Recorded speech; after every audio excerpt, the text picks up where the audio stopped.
মা মা আজকে বাবা রান্না করছে? হ্যাঁ, আজকে বাবা চিকেনটা রান্না করছে। তাহলে তো আজকে চিকেনটা ভালোই হবে।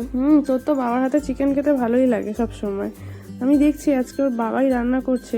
প্রথমে দেখছি পেঁয়াজ বেটে নিয়েছে, আলুগুলোকে মাংসের মতন করে কেটে নিয়েছে, এদিকে আদা বেটে নিয়েছে, রসুন বেটে নিয়েছে, আর একটু দেখছি আবার বাদামও বেটেছে। বাবা, বাদাম বাটাও নাকি চিকেন দিয়ে করবে। যাক, আর এদিকে করেছে সামান্য ক্যাপসিকাম টুমটুম করে কেটে নিয়েছে, আর এখানে বেটে নিয়েছে কাঁচা লঙ্কা বাটা। এবার দেখছি তেল নিয়ে নিয়েছে, অল্প তেল তো নিয়েছে অনেকটাই। এবার এই তেলের মধ্যেই আলুগুলো দেখুন কেমন ছুঁড়ে ছুঁড়ে ফেলছে, ছুঁড়ে ছুঁড়ে ফেলে নুন হলুদ দিয়ে ভেজে নিচ্ছে। রান্না করছে না ফুটবল খেলছে ভগবানই জানে, কড়াইয়ের মধ্যে আলু ছুঁড়ে ছুঁড়ে ফেলছে। যাক, এবার দেখতে পাচ্ছি নুন হলুদ দিয়ে ভালোভাবে আলুগুলোকে ভেজে নিচ্ছে। আমি বললাম, কি গো আজকে হঠাৎ তুমি রান্না করছো? বলছে আজকে ছুটির দিন আছে, ছেলেটাও আমার হাতের মাংস রান্না খেতে ভালোবাসে, তাহলে আমিই করি। আমিও মনে মনে ভাবলাম এই সুযোগে তাহলে আমারও আজকে রান্না থেকে ছুটি পেয়ে গেলাম। যাক, আবার দেখছি আলুগুলোকে ভেজে নিয়ে ভালোভাবে হাতায় করে তুলে রাখছে। এবার তেজপাতা শুকনো লঙ্কা ফোড়ন দিয়ে দিয়েছে, কিন্তু ফোড়ন দেওয়ার পর আবার পেঁয়াজগুলো যে কুচিয়ে রেখেছে সেটাও দেখছি আবার দিয়ে দিয়েছে। আমি তো এক্সট্রা করে আর তেল দিইনি, যেটুখানি তেল নিয়েছিল আলু ভাজতে ওই তেলের মধ্যেই বলেছে তুমি করো, বেশি তেল খাওয়া তো স্বাস্থ্যের পক্ষে ভালো না। তারপর দেখছি পেঁয়াজগুলো ভেজে নিয়ে তার মধ্যে আদা বাটা দিল, রসুন বাটা দিল, আর দিচ্ছে পেঁয়াজ বাটা দিয়ে ওটাকেও দেখছি ভালোভাবে এবার নেড়ে চেড়ে নিচ্ছে। এই আমার বোন না, ওর চিকেন রান্নাটা করতে ভালোই ভাবে, মানে ভালো নিজেও বাসে রান্না করতে, আর এই চিকেনের রেসিপিটা রান্নাটাও খুব ভালো করে। এরকমভাবে যদি আপনারা এবার রান্না করে দেখতে পারেন, আশা করি আপনাদের সবার ভালো লাগবে। এবার ওদেশি কাঁচা লঙ্কা বেটে নিয়েছিল, সামান্য কাঁচা লঙ্কা বাটাও দিয়েছে, আর কালারের জন্য এখানে কাশ্মীরি লঙ্কার গুঁড়ো অ্যাড করে নিয়েছে, দিয়ে এই মশলাটাকেও ভালো করে কষিয়ে নিচ্ছে। আপনি এটা বাড়িতে অবশ্যই একবার এইভাবে ট্রাই করতে পারেন, আশা করি আপনাদের প্রত্যেকেরও ভালো লাগবে। যদি ভালো লেগে থাকে আমার বরের এই রেসিপিটা, তাহলে অবশ্যই একটা লাইক কমেন্ট শেয়ার সাবস্ক্রাইব করে দেবেন। দেখতে পাচ্ছি মশলাটা ভালোভাবে কষিয়ে নিয়ে যে মাংসগুলো ধুয়ে রাখা ছিল সেই মাংসগুলোকে কষানো মশলার মধ্যে নিয়ে ভালোভাবেও আবার নেড়ে চেড়ে নিচ্ছে। আমার কিন্তু একদম আঁচটা একদম লো করেই রান্না করছে। আজকেও গ্যাসে রান্না করছে না, আজকে ইন্ডাকশানে রান্না করছে। ইন্ডাকশানের আঁচটা একদম কমিয়ে নিয়েছে, ফুল এতে দেয়নি আর কি। এরপর দেখছি হলুদ গুঁড়ো দিয়ে দিল, নুন দিল, আর দিয়ে দিল সামান্য জিরে মশলা দিয়ে এটাকেও ভালোভাবে কষাচ্ছে।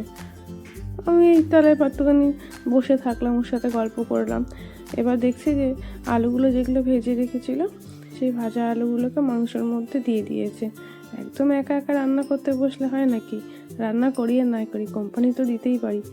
এবার একটা ঢাকনা দিয়ে ঢাকা দিয়ে দিল, ঢাকনা উঠিয়ে নিল খানিকক্ষণ পর, 2-4 মিনিট পরে একটু একটু তেল ছেড়েছে, ওটাকে আবার ভালোভাবে নেড়ে চেড়ে নিচ্ছে।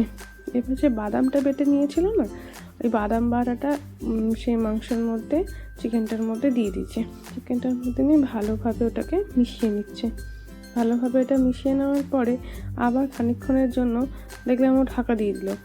ঢাকা দিয়ে দেওয়ার পরে বেশিক্ষণ না, যেহেতু বাদাম বাটা দেওয়া আছে, বেশিক্ষণ ঢাকা দিয়ে রাখলে লেগে যেতে পারে। অল্প কিছুক্ষণ পরেই আবার ঢাকাটা তুলে ভালোভাবে নেড়ে চেড়ে নিয়ে যে ক্যাপসিকামগুলো কেটেছিল সেই কাটা ক্যাপসিকামগুলো ওপর থেকে মাংসের মধ্যে দিয়ে দিল, দিয়ে ভালোভাবে এবার ওটাকে রান্না করবে। ক্যাপসিকাম তো বেশি রান্না হতে সময় লাগে না, অল্পতেই হয়ে যায়, দিয়ে ঢাকনা দিয়ে দিল। ঢাকনা কিছুক্ষণ পরে উঠে ক্যাপসিকাম থেকে না অল্প অল্প একটু ক্যাপসিকাম থেকে জল ছাড়ে, এই জলটা দিয়েই মোটামুটি রান্নাটা হয়ে যাবে।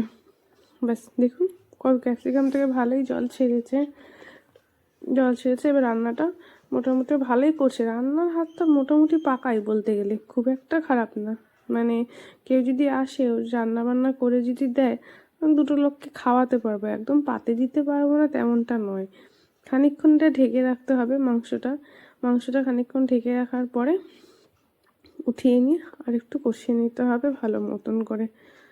মোটামুটি তেল তো ভালোই ছেড়েছে দেখতে পাচ্ছি, গন্ধ ভালোই আসছে, যেহেতু আমি সামনেই বসে আছি, ওকে কোম্পানি দিচ্ছি, এই গন্ধটাও ভাবছি ভালোই গন্ধই বেরিয়েছে। রঙও দেখতে মোটামুটি ভালোই হয়েছে। এবার খেয়ে দেখবো যে আজকে কেমন হয়েছে রান্নাটা। অন্যদিন তো ভালোই করে, আজকেরটাও দেখবো খেয়ে কেমন করে।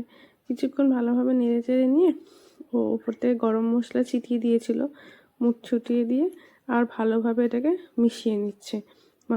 মাংস একদম রেডি সার্ভ করার জন্য।